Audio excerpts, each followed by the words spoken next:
नमस्ते, मेरा नाम चंद्रजीत मुखर्जी है और आप सभी लोगों ने मुझे अक्सर बंगाल स्पीक्स के चैनल पे देखा होगा।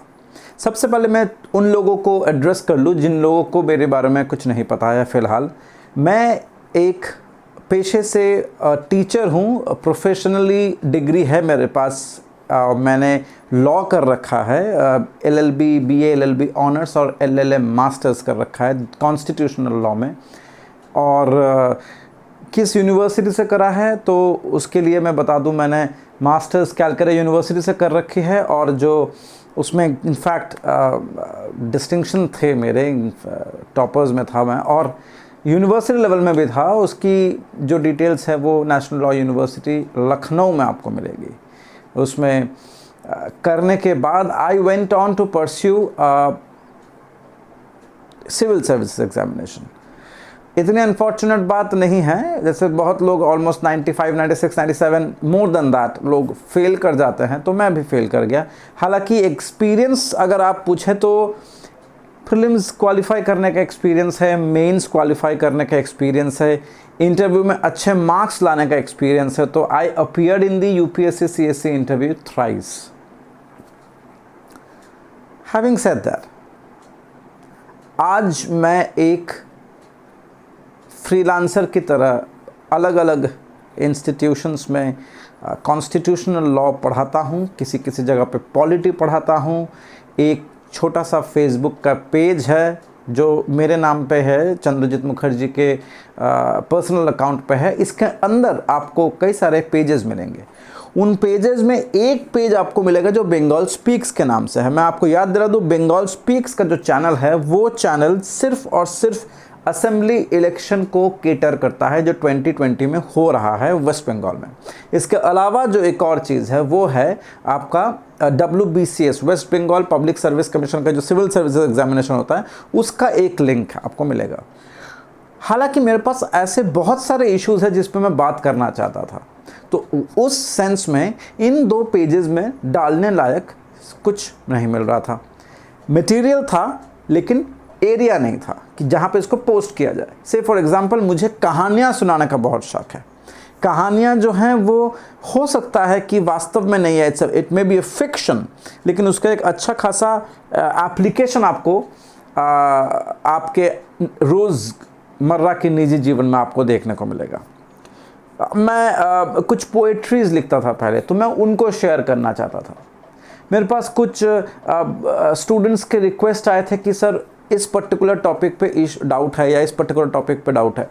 तो मैंने सोचा कि एक काम करते हैं कि हर टॉपिक में जिन जिन एरियाज़ में लोगों को डाउट है उन एरियाज़ में छोटे छोटे वीडियोस बनाकर दे दिया जाए ताकि सब लोग उससे बेनिफिट पा सकें। इन सब चीज़ों को दिमाग में रख कर एक चीज़, एक नए चैनल, एक नए पेज का जिक्र आया दिमाग में। उसका नाम मैंने रखा इन नटशेल। इन नटशेल का मतलब यह है कि कोई भी चीज़ इन एन एपिटोमाइज्ड मैनर। अब it could be a important news in an epitomised manner, it could be entire Indian polity का जो सिलेबस है that could be in a form of in a summarised manner. हालांकि मैं नहीं चाहता था कि मैं इंडियन पॉलिटी या हिस्ट्री, ज्योग्राफी, इकोनॉमी, इन सब चीज़ों पे एक ऐसा क्लासेस ऑनलाइन लूँ, मेन इनफैक्ट यूट्यूब में डालूँ। इसका मेन पर्पज़ ये है कि there are lots of such news channels, lots of such channels. बड़ी दुख की बात यह है कि लक्ष्मीकांत लोग पढ़ते हैं इंडियन पॉलिटी के लिए। Let me tell you this fact कि लक्ष्मीकांत एग्जॉस्ट हो चुका है। UPSC के पास अब इससे पूछने लायक सवाल बचे नहीं है। Everybody is having this book, everybody has read this book at least 20-25 times. I have myself read this book more than 50 times. इसमें कुछ नहीं बचा हुआ है। लेकिन अब क्या है ना कि UPSC इसकी एप्लीकेशन अलग अलग जगह पे पूछने लगा है। इसके लिए आपको इसका डिस्कशन लेवल जो है उसको बढ़ाना पड़ेगा, आपको थिंकिंग लेवल बढ़ानी पड़ेगी। हालांकि इन सब चीज़ों पे यूट्यूब पे आपको वीडियोस नहीं मिलते हैं unfortunately.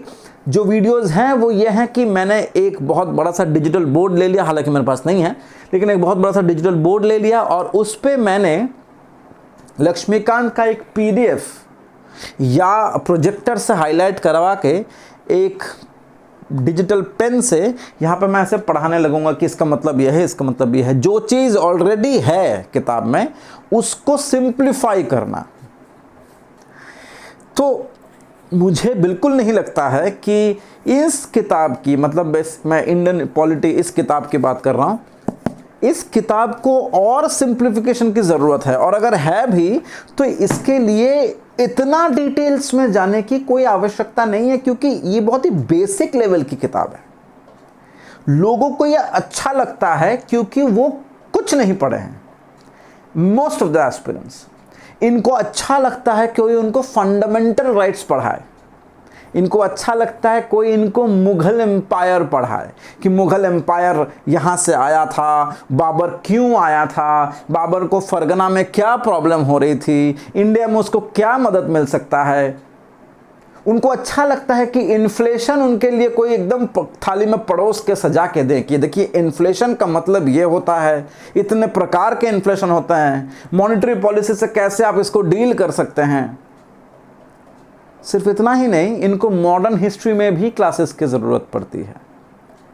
Classes in the sense इनको चाहिए होता है कि कोई इनको एकदम स्पून फीड करवा दे। इसी वजह से अगर कोई आदमी आपके सामने खड़ा है और उन किताबों को आपके सामने पढ़कर आपको समझा रहा है, या पढ़ा हुआ है और उसको आपको बैठे बैठे कहानी की तरह समझा रहा है, this used to happen when I was a kid. मेरी दादी माँ बड़ा अच्छा कहानी सुनाते थे, तो मैं उनके पास जाकर बैठ जाता था, वो मुझे सुनाती थी कहानियाँ, मैं सुनता था और मैं सो जाता था। हालांकि ये वीडियो इन सब चैनल्स को ट्रोल करने के लिए नहीं है। मुझे पता है कि एक नया यूट्यूब चैनल खोला है मैंने, इन नटशल के नाम से। इसके अंदर आपको वेस्ट बंगाल BCS के एग्ज़ाम का भी एक प्लेलिस्ट मिलेगा, आपको बंगाल स्पीक्स का भी एक प्लेलिस्ट मिलेगा, और आपको इन नटशल की कुछ जनरल प्लेलिस्ट मिलेंगी। अब इस जनरल वाले में मैंने एक बार डाल रखा था नेहरू जी, मोतीलाल नेहरू जी, जिन्ना, इन सब के ऊपर एक कंट्रोवर्शियल चीज़ें हैं। बहुत सारे लिटरेचर आपको अवेलेबल मिलेगा है मार्केट में, आप थोड़ा सा पढ़ेंगे तो आपको सामने आ जाएगा। तो उसको ही मैंने थोड़ा सा समराइज करके इन नटशल बताने की कोशिश करी है 10 मिनट के अंदर। एक और उसमें वीडियो आपको मिलेगा मास्क से रिलेटेड है, एक ट्रायज एक कॉन्सेप्ट है, इसको मेडिकल फील्ड में काफ़ी बार यूज़ किया गया है, फ्रेंच वॉर के समय पे भी यूज़ किया गया है, नेपोलियन के टाइम की बात कर रहा हूँ मैं। और इसके अलावा आपको ये इंडिया में हाल फिलहाल में आपको देखने को मिलेगा। एक और जो वीडियो, आज का जो वीडियो है वो थोड़ा सा अलग है। आज मैं चाहता हूं कि मैं एक छोटी सी कहानी आप लोग सबके सामने रखूं। ये कहानी बड़ी इंटरेस्टिंग है, प्लीज़ गौर से सुनिएगा। अच्छा लगे तो एक लाइक और एक सब्सक्राइब ज़रूर कीजिएगा। तो ये जो कहानी है, ये कहानी 2 राज्यों की है, 2 अलग अलग जगह की है। एक जगह पे एक राजा रूल करता था। तो वो जो राजा था वो रूल जब करता था तो उसके बहुत सारे चाहने वाले थे और कुछ उसके मतलब काम करने वाले लोग, जैसे सभा होती है राजाओं की, जैसे सभा होती है। तो राजा एक मोनार्किक रूल था, कहने का मतलब है। दूसरी तरफ एक डेमोक्रेटिक रूल था। तो इसमें जो डेमोक्रेटिक रूल है उस जगह को हम लोग मान लेते हैं स्टेट बी, और इसको हम मान लेते हैं स्टेट ए, जिसमें मोनार्की है। अब हुआ ये कि स्टेट बी में राजा को एक दिन उसके मंत्री लोगों ने कहा कि राजा जी, ऐसा ऐसा प्रॉब्लम हम लोग फेस कर रहे हैं डेली बेसिस पे। प्रॉब्लम यह है कि कहीं ना कहीं प्रजा जो है आपके विभिन्न प्रोग्राम्स में पार्टिसिपेट नहीं कर रही है। जैसा आपने बनाया है कि किसने आसानी से आपको पानी मिल सके, जैसा आपने बनाया है कि कितनी इक्वल डिस्ट्रीब्यूशन आप खाने में कर सकें, फूड में आप डिस्ट्रीब्यूट कर सकें, हेल्थ में आप लोगों ने जो प्रोग्राम बनाया राजा जी, उसका ठीक से पालन नहीं हो पा रहा है। इसका मेन कारण यह है कि पीपल पार्टिसिपेट नहीं कर रहा, आपकी प्रजा पार्टिसिपेट नहीं कर रही। राजा बड़ा परेशान हो जाता। राजा कहता है यार, मैं तो बड़े अच्छे इंटेंशन से कर रहा हूं, सारे लोग बड़ा काम कर रहे हैं, इसमें कोई चोरी नहीं हो रही, तो लोग काम क्यों नहीं कर रहे, लोग पार्टिसिपेट क्यों नहीं कर रहे हैं। शुरुआत में राजा को शक हुआ, फिर राजा को लगा शायद इनमें मोटिवेशन का कमी है, शायद इनमें कोई और प्रॉब्लम होगी। तो एक दिन राजा के एक मंत्री ने उनको एक सजेशन दिया कि आप एक काम करिए, आप अपने आंखों से देखिए समस्या क्या है। तो राजा बोलते हैं ठीक है चलो देखते हैं। तो जब वो जाते हैं तो वहाँ जाके उनको दिखाई क्या देता है कि एक एक्चुअली जंगल का रास्ता था। तो राजा को उसके मंत्री कहते हैं काम करिए सर राजा जी, आप इस सड़क के बीचों बीच एक बहुत बड़ा सा बोल्डर रख दीजिए। तो राजा ने अपने प्यादों से कहा कि जाओ अपना एक बड़ा सा जो बोल्डर है वो सड़क के बीच में रख दो। उन्होंने रख दिया। फिर मंत्री राजा से कहते हैं चलिए कोई शायद कोई उसको पास करने एक पासबाई आ रहा है, कोई टहलता हुआ आ रहा है। हम लोग क्या करते हैं, हम लोग छुप जाते हैं जंगल के पीछे, एक पेड़ के पीछे। तो वो लोग जाके एक पेड़ के पीछे जंगल में छुप जाते हैं। तो देखते हैं कुछ लोग मर्चेंट्स लोग आ रहे हैं, कुछ रिच लोग आ रहे हैं, कुछ नॉर्मल लोग, ऐसे मतलब राजा के प्रजा ही हैं, सब अलग अलग कैटेगरीज के अलग अलग क्लास के जो लोग होते हैं, हर सोसाइटी में होता है, उस समय भी था। तो हर कोई आ रहा है बोल्डर को क्रॉस करके, बोल्डर को पास करके उसको ऐसे लांग कर जा रहा है। कुछ लोग तो ऐसे हैं जो रिच मर्चेंट्स थे, उन्होंने तो ऐसा भी कहा कि यार क्या सिस्टम हो गया है, मतलब दे स्टार्टेड क्रिटिसाइजिंग राजा। राजा को लगा यार क्यों इसको हटाने की कोशिश नहीं कर रहा है। उसके बाद क्या होता है कि बहुत दूर से एक्चुअली राजा को एक किसान दिखता है। वो ये बड़ा सा अपना सामान लाद कर लेके आ रहा होता है। और सडनली जब किसान वहाँ पे आकर रुकता है तो किसान जब देखता है कि एक बड़ा सा बोल्डर पड़ा हुआ है तो वो उसको अपना बोरे को नीचे, अपनी जो बोरी लेके आ रहा था उसको नीचे रखता है और फिर उस बोल्डर को जी जान से हटाने की कोशिश करता है। बहुत कोशिश करता है, करते करते इवेंचुअली वो उस चीज़ को हटा देता है। हटाने के बाद जैसे वो पीछे मुड़ता है तो उसको एक लिफाफा दिखता है। आप लोगों ने शायद ये कहानी सुनी होगी। तो उस लिफाफा कहाँ पे मिलता है वो लिफाफा, वो उसी जगह पे जहाँ पे वो बोल्डर था। तो उस लिफाफे के अंदर बहुत सारा गोल्ड कॉइन्स होता है और उसमें लिखा रहता है कि जो आदमी इस पत्थर को हटाएगा ये कॉइन्स उसके होंगे। और नीचे अंडरसाइंड हम लोग आज के भाषा में कहते हैं, जो उसमें लिखा हुआ है राजा, उनका नाम, राजा जी का नाम।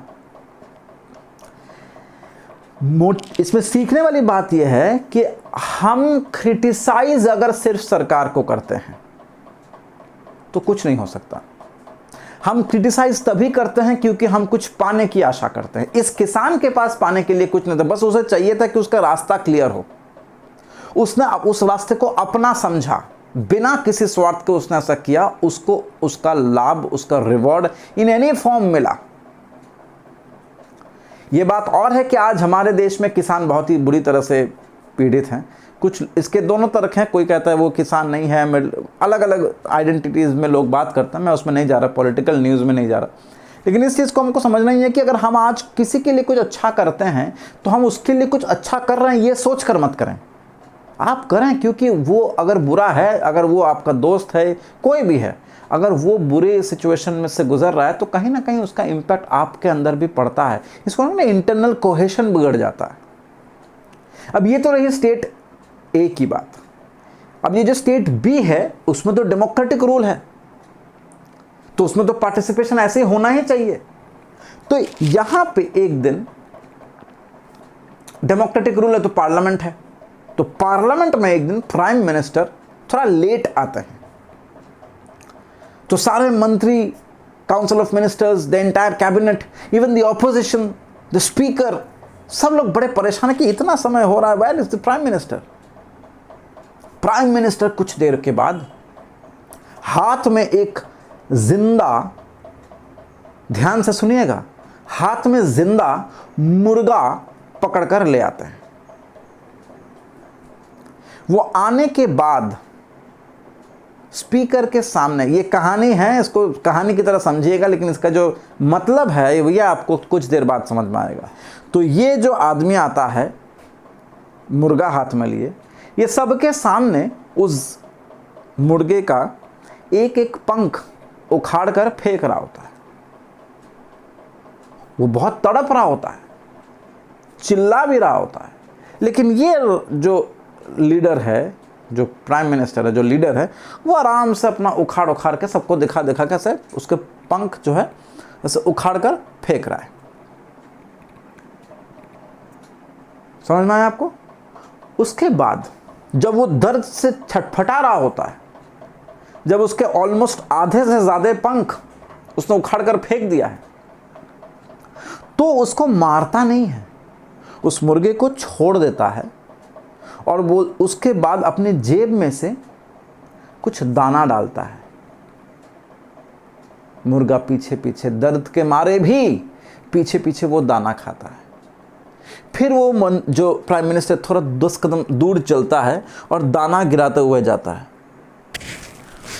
वो दर्द से लथपथ मुर्गा जिसको पता था कि यही वो शख्स है जिसकी वजह से आज मेरा यह हाल है, लेकिन फिर भी पीछे पीछे वो जाता है, दाना चुगता रहता है।